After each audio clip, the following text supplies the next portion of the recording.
Next topic is removal of hardness of water. कि पानी की हार्डनेस अगर रिमूव करनी है, अब हमने पढ़ लिया कि वाटर जो होता है वो सॉफ्ट हो सकता है या फिर वाटर हार्ड भी हो सकता है। और हार्ड वाटर का मतलब है कि उसमें काफ़ी सारे सॉल्ट्स प्रेजेंट है, कैल्शियम और मैग्नीशियम के, जैसे बाइकार्बोनेट्स हो सकते हैं, क्लोराइड्स हो सकते हैं और सल्फेट्स हो सकते हैं। अब अगर वाटर की हार्डनेस को रिमूव करना है, उसको निकालना है, क्योंकि टेम्प्रेरी हार्डनेस जो होती है वो तो बॉइलिंग से भी रिमूव हो सकती है, बट जो परमानेंट हार्डनेस है उसको रिमूव करने के लिए कोई ना कोई केमिकल मेथड यूज़ करना पड़ेगा। तो परम्यूटेड प्रोसेस जो है, जिसको हम जियोलाइट प्रोसेस भी बोलते हैं, ये एक ऐसा मेथड है जिसको हम यूज़ कर सकते हैं वाटर की हार्डनेस को रिमूव करने के लिए। तो ये जो मेथड है ये दोनों टेम्प्रेरी और परमानेंट दोनों टाइप की हार्डनेस को रिमूव कर देता है।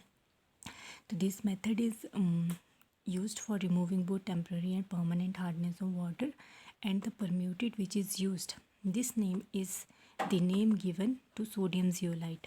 मतलब सोडियम जियोलाइट जो कि हम इस मेथड में यूज़ करते हैं उसका नाम है परम्यूटेड, और उसी के नाम के बेसिस पे इसको दिया गया है, इस प्रोसेस को नाम परम्यूटेड प्रोसेस।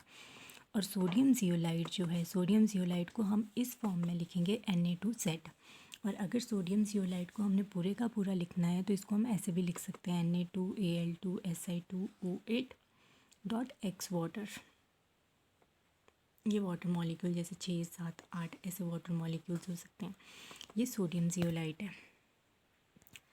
तो इसका मतलब है जो जियोलाइट प्रोसेस है, जिसको कि हम परम्यूटेड प्रोसेस भी बोलते हैं, ये प्रोसेस है which is used for the removal of both temporary and permanent hardness of water. और इसमें हम सोडियम जियोलाइट यूज़ करते हैं, और सोडियम जियोलाइट का जो फार्मूला है वो Na2Al2Si2O8.XH2O है। और अगर हमने इसको शॉर्ट फॉर्म में लिखना है तो हम इसको Na2Z लिखते हैं, जिसका मतलब है सोडियम जियोलाइट।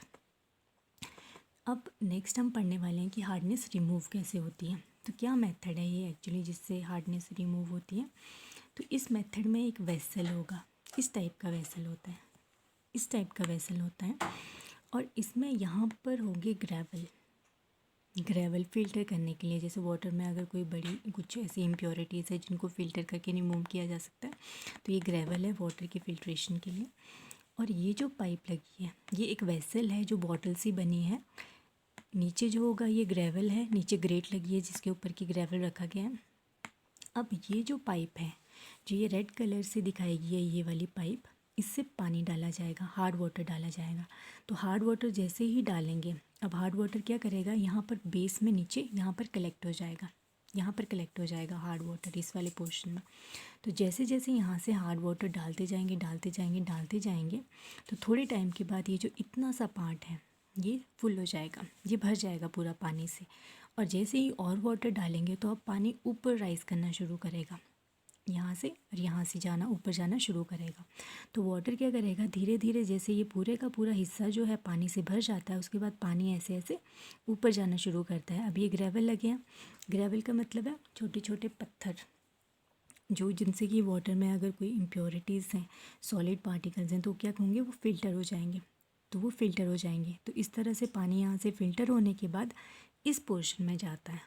अब ये वाला जो पोर्शन है ये वो वाला पार्ट है जहाँ पर कि परम्यूटेड है, परम्यूटेड या फिर जिसको जियोलाइट भी बोलते हैं, जियोलाइट है यहाँ पर, इस वाले पार्ट में जियोलाइट है।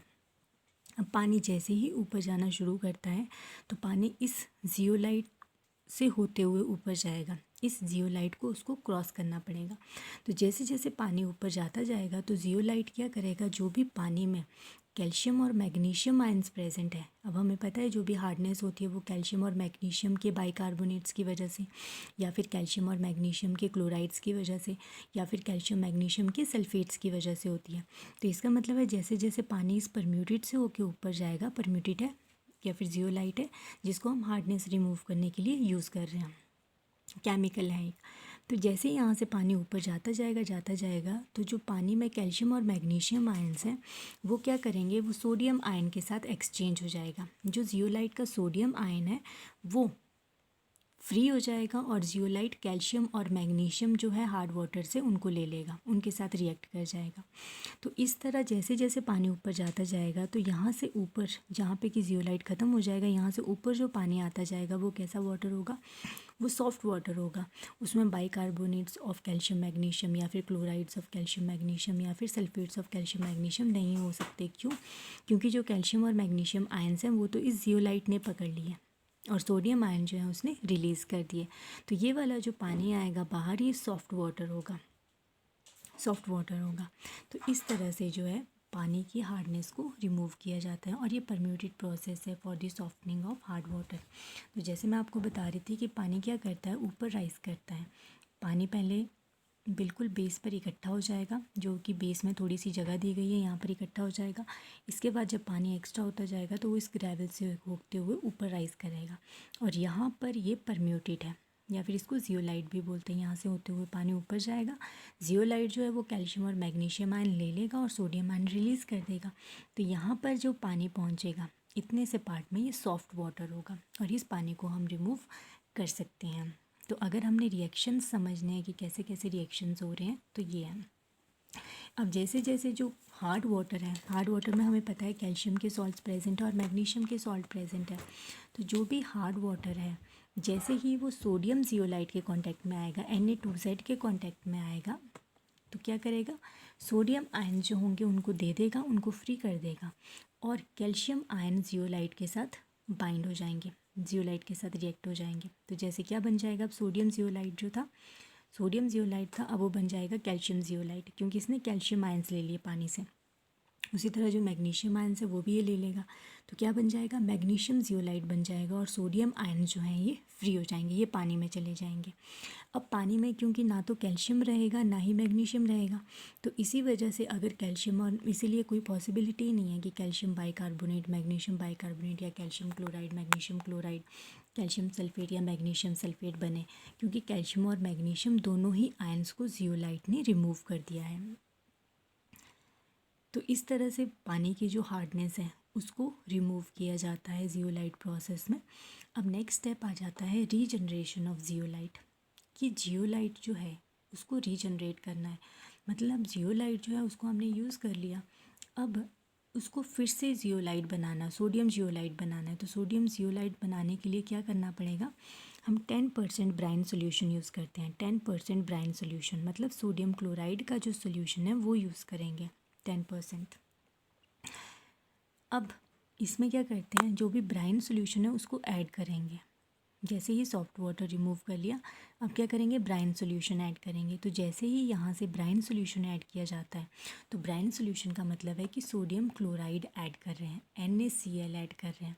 तो जैसे ही NaCl ऐड किया जाएगा, 10% solution of sodium chloride add किया जाएगा, तो क्या होगा, जैसे CaZ जो भी कैल्शियम जियोलाइट था, अब जियोलाइट ने क्या किया, जो भी कैल्शियम आयंस है और मैग्नीशियम आयंस है उनको ले लिया, उनको हार्ड वाटर से ले लिया। अब ये जो कैल्शियम जियोलाइट है या फिर जो मैग्नीशियम जियोलाइट है, ये क्या करेंगे, ये ब्राइन सोल्यूशन जैसे हम ऐड करेंगे, ब्राइन सोल्यूशन का मतलब है 10% सोडियम क्लोराइड सोल्यूशन। अब ये जो जियोलाइट है ये इन सोडियम आयंस के साथ रिएक्ट करेगा, जो कहाँ से आ रहे हैं, जो इस ब्राइन सोल्यूशन से आ रहे हैं। तो क्या करेगा, अब जो कैल्शियम आयंस है उनको फ्री कर देगा, क्योंकि अब उसको एक्सेस में, अब उसके पास क्या है, कैल्शियम आयन जो है वो लिमिटेड है, कैल्शियम जियोलाइट, बट जो सोडियम आयंस हैं उसको बहुत ज़्यादा क्वांटिटी में मिल रहे हैं। तो इस वजह से क्या होगा, जो कैल्शियम आयंस हैं ये फ्री हो जाएंगे और सोडियम क्या करेगा, जियोलाइट के साथ बाइंड हो जाएगा और बन जाएगा सोडियम जियोलाइट। तो इस तरह फिर से सोडियम जियोलाइट जो है वो रीजनरेट हो गया। उसी तरह जो मैग्नीशियम जियोलाइट बन गया था, मैग्नीशियम जियोलाइट जो कि यहाँ पर बन गया था जब पानी की हार्डनेस रिमूव हुई, यहाँ पर जैसे कैल्शियम जियोलाइट बन गया है और मैग्नीशियम जियोलाइट बन गया है। तो अब क्या होगा, अब जब हम ब्राइन सोल्यूशन यूज़ कर रहे हैं तो हम फिर से अपना जो जियोलाइट है, सोडियम जियोलाइट है, इसको फिर से बना रहे हैं, रीजनरेट कर रहे हैं। तो कैल्शियम आयन जो है वो सोडियम आयन से एक्सचेंज हो जाएंगे, मतलब कैल्शियम आयन फ्री हो जाएंगे और सोडियम जो है जियोलाइट के साथ रिएक्ट करके फिर से सोडियम जियोलाइट बना देगा। उसी तरह जो मैग्नीशियम जियोलाइट है, अब मैग्नीशियम जियोलाइट में भी मैग्नीशियम आयंस लिमिटेड है, बट ब्राइन सॉल्यूशन से हमें मिलेंगे सोडियम आयंस। तो क्या होगा, जो मैग्नीशियम आयंस हैं ये फ्री हो जाएंगे और जो सोडियम है वो जियोलाइट के साथ रिएक्ट करके बना देगा सोडियम जियोलाइट। तो सोडियम जियोलाइट बन जाएगा। इस तरह से सोडियम जियोलाइट फिर से रीजनरेट हो जाएगा। नेक्स्ट आते हैं अब, तो ये जो प्रोसेस थी पहले फर्स्ट प्रोसेस में हमने जो पहले हमने पढ़ा मेथड ये था रिमूवल ऑफ हार्डनेस। पहले हार्डनेस को रिमूव किया पानी की, और उसके बाद क्या किया, जब हार्डनेस रिमूव हो गई वाटर की तो जो परम्यूटेड था, जो हमारा ख़राब हो गया था जियोलाइट, इसको फिर से रीजनरेट किया। फिर से हमने इसको परम्यूटेड की फॉर्म में, सोडियम जियोलाइट की फॉर्म में कन्वर्ट कर दिया। और उसको कन्वर्ट करने के लिए 10% solution of sodium chloride use किया गया, जिसको ब्राइन सोल्यूशन भी बोलते हैं। नेक्स्ट आता है एडवांटेजेस ऑफ परम्यूटेड प्रोसेस। अब एडवांटेजेस क्या होंगे इसके, कि जैसे फर्स्ट है, it is a cheap process because zeolite used can be regenerated by using sodium chloride solution. अब ये जो मेथड है ये चीप प्रोसेस है। चीप प्रोसेस है, और क्यों चीप प्रोसेस है, क्योंकि जियोलाइट जिसको हम यूज़ कर लेते हैं, जैसे जियोलाइट है, जियोलाइट को हमने यूज़ कर लिया, अब उस जियोलाइट को क्या कर सकते हैं, फिर से रीजनरेट कर सकते हैं। रीजनरेट का मतलब है कि फिर से बना सकते हैं ताकि हम उसको दोबारा से यूज़ कर सकें। और इसके लिए क्या यूज़ करते हैं हम, सोडियम क्लोराइड सॉल्यूशन। जैसे कि हमने ब्राइन सॉल्यूशन जिसको नाम दिया, अब यहाँ पर हमारा जियोलाइट ख़राब हो गया था तो हमने ब्राइन सॉल्यूशन यूज़ किया और फिर से सोडियम जियोलाइट बना दिया। जो ये कैल्शियम जियोलाइट, मैग्नीशियम जियोलाइट बन गया था, जो हमारा सोडियम जियोलाइट ख़राब हो चुका था, हमने क्या किया, ब्राइन सॉल्यूशन डाला इसमें और फिर से हमारे पास सोडियम जियोलाइट बन गया। यहाँ पर भी सोडियम जियोलाइट बन गया। तो ये फर्स्ट एडवांटेज है। और सेकंड एडवांटेज क्या है, this method removes both temporary and permanent hardness of water. मतलब ये ऐसा मेथड है जो टेम्प्ररी और परमानेंट दोनों ही टाइप की हार्डनेस को जो है रिमूव कर देता है। टेम्प्ररी हार्डनेस को भी रिमूव कर देगा और परमानेंट को भी, क्योंकि ये कैल्शियम और मैग्नीशियम आयंस को ही रिमूव कर देता है।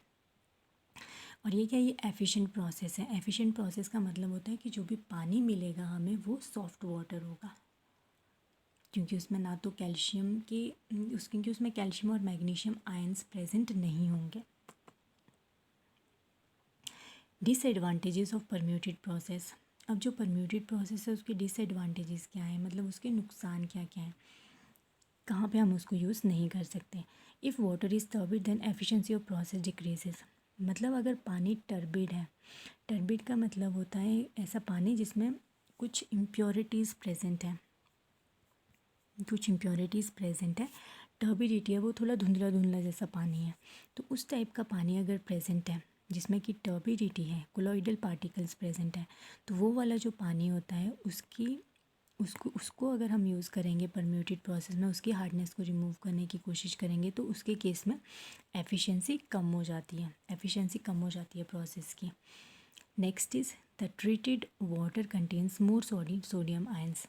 अब जो भी पानी हमें मिलता है, जैसे जो पानी हमें मिल गया, जो सॉफ्ट वाटर मिलता है, उसमें कैल्शियम मैग्नीशियम आयंस तो नहीं होंगे, बट उसमें काफ़ी सारे सोडियम सॉल्ट्स प्रेजेंट होते हैं, क्योंकि उसमें हमें पता है जियोलाइट से सोडियम आयंस जो हैं वो पानी में जाते जा रहे हैं। तो इसलिए वो ऐसा मेथड है जिसमें सोडियम आयंस प्रेजेंट होंगे। और थर्ड इसका डिसएडवांटेज है कि this method removes calcium and magnesium ions only, the chloride, sulphate and bicarbonate ions are not removed. ये भी जैसे हमने देख लिया, जैसे मैंने आपको बताया कि ये जो मेथड है इसमें सिर्फ कैल्शियम और मैग्नीशियम आयंस ही रिमूव होंगे। इन आयंस के अलावा, कैल्शियम और मैग्नीशियम आयंस के अलावा, जैसे क्लोराइड हो गया, मतलब जो नेगेटिवली चार्ज आयन है, सल्फेट्स हो गया, बाइकार्बोनेट्स हो गए, ये वैसे के वैसे ही पानी में प्रेजेंट होते हैं, ये रिमूव नहीं होते। तो ये डिसएडवांटेजेस थे परम्यूटेड प्रोसेस के। अब नेक्स्ट प्रोसेस जो हम यूज़ करने वाले हैं, जो हम पढ़ने वाले हैं, ये है ion exchange process. Ion exchange method जो है ये भी यूज़ होता है for the removal of hardness of water. तो आयन एक्सचेंज मेथड में हम क्या करते हैं, रेजिन्स यूज़ करते हैं, रेजिन्स यूज़ करेंगे। तो ये जो रेजिन्स है ये कैटायन एक्सचेंज रेजिन्स भी हो सकते हैं या फिर ये एनायन एक्सचेंज रेजिन्स भी हो सकते हैं। मतलब हम कैटायन एक्सचेंज रेजिन भी यूज़ कर सकते हैं और एनायन एक्सचेंज रेजिन्स भी हम यूज़ कर सकते हैं वाटर की हार्डनेस को रिमूव करने के लिए। अब जैसे सबसे पहले आता है कैटायन एक्सचेंज रेजिन। तो कैटायन एक्सचेंज रेजिन में क्या होगा, कैटायन एक्सचेंज रेजिन्स होंगे जो कैल्शियम और मैग्नीशियम आयंस को रिमूव करेंगे हार्ड वाटर से। मतलब इसमें हम दो टाइप के रेजिन्स यूज़ करते हैं आयन एक्सचेंज प्रोसेस में। एक होंगे कैटायन एक्सचेंज रेजिन्स और एक होते हैं एनायन एक्सचेंज रेजिन्स। अब जो कैटायन एक्सचेंज रेजिन्स होते हैं ये कैल्शियम और मैग्नीशियम आयंस को रिमूव करते हैं। और कैल्शियम आयन और मैग्नीशियम आयन को कैसे रिमूव करेंगे? H पॉजिटिव आयंस की हेल्प से। रेजिन में जो होगा वो H पॉजिटिव आयन होगा और ये जो H पॉजिटिव आयन है इसके साथ कैल्शियम और मैग्नीशियम आयंस एक्सचेंज होंगे। तो हार्ड वाटर से कैल्शियम और मैग्नीशियम आयंस रिमूव हो जाएंगे और H पॉजिटिव आयन जो है वो वाटर में चला जाएगा। Anion exchange resins. अब एनायन एक्सचेंज रेजिन क्या करेंगे? एनायन एक्सचेंज रेजिन्स जो होते हैं ये, एनायन का मतलब होता है नेगेटिवली चार्ज आयन। तो ये क्या करेंगे? ये जो एनायन एक्सचेंज रेजिन्स हैं ये नेगेटिवली चार्ज आयंस को रिमूव करेंगे। और उनको कैसे रिमूव करेंगे? जो भी एनायन एक्सचेंज रेजिन्स होते हैं उनके पास OH नेगेटिव आयन होता है, OH नेगेटिव आयन होगा। अब ये जो OH नेगेटिव आयन है ये इन बाइकार्बोनेट, क्लोराइड और सल्फेट आयंस को हार्ड वाटर में से रिमूव कर देगा।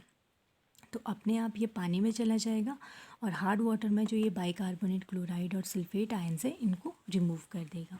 तो इस तरह आयन एक्सचेंज मेथड में हम कैटायन एक्सचेंज रेजिन भी यूज़ कर सकते हैं और एनायन करते हैं और एनायन एक्सचेंज रेजिन भी यूज़ करते हैं। दोनों रेजिन्स यूज़ करते हैं। तो मतलब कैटायंस को भी रिमूव कर देते हैं, जैसे कैल्शियम और मैग्नीशियम आयंस को रिमूव कर देंगे, और जो एनायंस हैं जैसे बाइकार्बोनेट हैं, क्लोराइड हैं, सल्फेट है, जिनकी वजह से हार्डनेस होती है पानी की, उनको भी रिमूव कर देते हैं। अब नेक्स्ट आता है removal of hardness of water. कि रेजिन्स तो हमने पढ़ लिया कि कैटायन एक्सचेंज रेजिन्स जो होंगे वो कैल्शियम और मैग्नीशियम आयंस को रिमूव करेंगे और एनायन एक्सचेंज रेजिन जो होंगे वो बाइकार्बोनेट, क्लोराइड या सल्फेट आयंस को रिमूव करेंगे। अब इस मेथड में क्या होता है कि in this method cation exchange resin जो होता है और जो एनायन एक्सचेंज रेजिन होता है, both of these resins they are taken in separate vessels. एक वेसल में जो है कैटायन एक्सचेंज रेजिन लेंगे और दूसरे वेसल में हम एनायन एक्सचेंज रेजिन लेंगे, जैसे ये वाला। अब इसमें क्या किया है, ये एक वेसल है, ये दूसरा वेसल है। यहाँ पर जो है वो ग्रेवल लिया है, यहाँ पर भी ग्रेवल लिया है, और जो बीच में है ये वाला जो पार्ट है, ये वाला एक में लिया है कैटायन एक्सचेंज रेजिन, जैसे यहाँ पर कैटायन एक्सचेंज रेजिन लिया है इस वेसल में, और जो दूसरे वाला वेसल है इसमें लिया गया है एनायन एक्सचेंज रेजिन। अब ये HCl या सोडियम हाइड्रोक्साइड क्यों डाला जाता है ये हम बाद में स्टडी करेंगे। सबसे पहले ये एक वेसल, दूसरा वेसल, नीचे ग्रेवल लिया गया है, एक में कैटायन एक्सचेंज रेजिन है इस लेफ्ट वाले वेसल में, और राइट वेसल में जो है ये एनायन एक्सचेंज रेजिन है। अब हम हार्ड वाटर डालेंगे, यहाँ से हार्ड वाटर डालते हैं, और जैसे ही हार्ड वाटर अंदर डालेंगे तो हार्ड वाटर डालने से क्या होगा, ये जो हार्ड वाटर है यहाँ पर इस रेजिन से पास होगा जो कि कैटायन एक्सचेंज रेजिन है। तो जैसे ही यहाँ से हार्ड वाटर डाला तो ये इस कैटायन एक्सचेंज रेजिन से पास हुआ, इससे होता हुआ नीचे आया। तो जैसे ही यहाँ से होते हुए नीचे आएगा हार्ड वाटर, तो वो हार्ड वाटर में, क्योंकि कैटायन एक्सचेंज रेजिन हमें पता है कि इसमें H पॉजिटिव आयंस हैं और हार्ड वाटर में कैल्शियम और मैग्नीशियम आयंस होंगे, तो कैटायन एक्सचेंज क्या करेगा, रेजिन अपने H पॉजिटिव आयन पानी में दे देगा और पानी से कैल्शियम और मैग्नीशियम आयंस ले लेगा। तो अब यहाँ से इस रेजिन से पास होके जो पानी यहाँ से ग्रेवल से फ़िल्टर होके नीचे आएगा इस पाइप में, उस पाइप में क्या होगा, उसमें कैल्शियम और मैग्नीशियम आयंस नहीं होंगे, क्योंकि वो तो रेजिन ने ले लिए और रेजिन ने अपने H पॉजिटिव आयंस दे दिए हैं। तो इसीलिए जो पानी यहाँ से होते हुए ऊपर जाएगा, इस वाटर में क्या होगा, H पॉजिटिव आयंस होंगे, क्लोराइड आयंस होंगे और सल्फेट आयंस होंगे। H पॉजिटिव आयन होगा जो कि रेजिन से आया, कैटायन एक्सचेंज रेजिन से। क्लोराइड, सल्फेट आयंस जो हैं ये पहले से ही इसमें प्रेजेंट है, पहले से ही यहाँ पर प्रेजेंट है। अब ये जो है यहाँ से पानी होते हुए इस दूसरे वाले वेसल में जाएगा, सेकेंड वेसल में जाएगा। तो जैसे ही पानी यहाँ पर एंटर करेगा तो यहाँ है एनायन एक्सचेंज रेजिन और नीचे ग्रेवल लगा है। एनायन एक्सचेंज रेजिन तो मतलब जैसे ही ये वाला पानी जो होगा जिसमें H पॉजिटिव, Cl नेगेटिव और SO4 नेगेटिव आयंस प्रेजेंट है, ये यहाँ से नीचे आ रहा है पानी, तो ये एनायन एक्सचेंज रेजिन से पास होगा। और एनायन एक्सचेंज रेजिन हमें पता है वो रेजिन होते हैं जिनके पास OH नेगेटिव आयंस होंगे।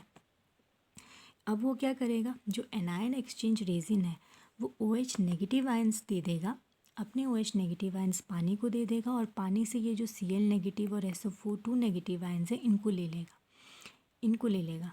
तो मतलब एनायन एक्सचेंज रेजिन ने क्या किया, इस हार्ड वाटर में जो वाटर यहाँ से होके आ रहा था, इसमें से कैल्शियम और मैग्नीशियम आयंस तो रिमूव हो चुके थे, तो वाटर तो ये सॉफ्ट था, बट इसमें Cl नेगेटिव और SO2 नेगेटिव आयंस प्रेजेंट थे। तो एनायन एक्सचेंज रेजिन ने इन Cl नेगेटिव और SO2 नेगेटिव आयंस को भी रिमूव कर दिया और अपने OH नेगेटिव जो है वो पानी को दे दिए। अब जैसे ही पानी यहाँ से होते हुए ग्रेवल, ये ग्रेवल है तो ग्रेवल से नीचे जैसे पानी आएगा तो यहाँ पर फिल्टर होके जो भी पानी नीचे आएगा, इस पानी में ना तो Ca positive ion, Ca2 positive ions होंगे, ना ही Mg positive ion 2 positive ions होंगे, क्योंकि वो तो यहाँ पर रिमूव हो गए, केटायन एक्सचेंज रेजिन ने रिमूव कर दिए। यहाँ से आया H पॉजिटिव आयन पानी के साथ, और बाकी जो Cl नेगेटिव और SO2 नेगेटिव आयंस थे वो एनायन एक्सचेंज रेजिन ने रिमूव कर दिए, और यहाँ से पानी में आया OH नेगेटिव आयन। तो अब जो पानी नीचे आ रहा है इसमें H पॉजिटिव आयंस हैं और इसमें OH नेगेटिव आयंस हैं। तो मतलब जो भी पानी यहाँ से होते हुए आगे आएगा ये है सॉफ्ट वाटर, जिसमें हमारे पास आयंस प्रेजेंट नहीं होंगे, ना कैल्शियम आयन होगा, कैल्शियम 2 पॉजिटिव आयन होंगे, ना मैग्नीशियम 2 पॉजिटिव आयन होंगे, ना क्लोराइड्स होंगे, ना ही सल्फेट्स होंगे। और इसी मेथड को अगर हम अब रिएक्शंस की फॉर्म में लिखें तो कैसे लिख सकते हैं, जैसे जब भी हमने पढ़ा, अब 2 वेसल्स हैं, एक वेसल में कैटायन एक्सचेंज रेजिन लिया है और दूसरे में एनायन एक्सचेंज रेजिन। तो जब हमारा वाटर जो है वो कैटायन एक्सचेंज रेजिन के कांटेक्ट में आता है, ये कैटायन एक्सचेंज रेजिन है जो हमने लेफ़्ट वेसल में लिया था, इस वाले वेसल में लिया था इसमें। तो जब भी पानी जो है वो कैटायन एक्सचेंज रेजिन के कांटेक्ट में आ रहा है तो कैटायन एक्सचेंज रेजिन को जैसे ब्लू कलर से लिखा गया, इसको लिखते हैं RH, कैटायन एक्सचेंज रेजिन। मतलब R जो है वो रेजिन है और इसके पास H पॉजिटिव आयन है, ये वाला आयन है H पॉजिटिव की फॉर्म में जो ये दे सकता है, तो ये कैटायन एक्सचेंज रेजिन है। और इसने क्या किया, पानी में ये हार्ड वाटर है, इसमें कैल्शियम 2 पॉजिटिव आयन है, तो अब रेजिन क्या करेगा, रेजिन इन कैल्शियम आयंस को ले लेगा और H पॉजिटिव आयन दे देगा। तो इसने क्या किया, जो रेजिन था हमारा कैटायन एक्सचेंज रेजिन वो कन्वर्ट हो गया रेजिन विद कैल्शियम आयंस। ये रेजिन है जिसने कैल्शियम आयंस ले लिया, और ये जो H पॉजिटिव आयंस है ये अब पानी में चले गए हैं और ये H पॉजिटिव आयंस दिए हैं रेजिन ने, और ये अब पानी में प्रेजेंट है। उसी तरह जो रेजिन है RH जो है ये क्या करेगा, मैग्नीशियम आयंस को ले लेगा, जैसे रेजिन ने क्या किया, मैग्नीशियम आयंस ले लिए, R2Mg बना लिया, और H आयंस जो हैं ये इसने दे दिए, तो 2H पॉजिटिव आयंस इसने फ्री कर दिए, और मैग्नीशियम को भी रेजिन ने अपने पास ले लिया। तो इस तरह रेजिन ने कैल्शियम और मैग्नीशियम दोनों आयंस को रिमूव कर दिया और पानी में उसने दे दिए H पॉजिटिव आयंस। उसी तरह अब ये वाला जो पानी है जिसमें H पॉजिटिव आयंस हैं, क्लोराइड आयंस हैं, सल्फेट्स हैं, बाइकार्बोनेट्स हैं, जब ये वाला पानी जो है ये एनायन एक्सचेंज रेजिन से पास होगा, जो कि हमने दूसरे वेसल में लिया है, इस वेसल में लिया है एनायन एक्सचेंज रेजिन। अब क्या होगा, जो एनायन एक्सचेंज रेजिन है उसको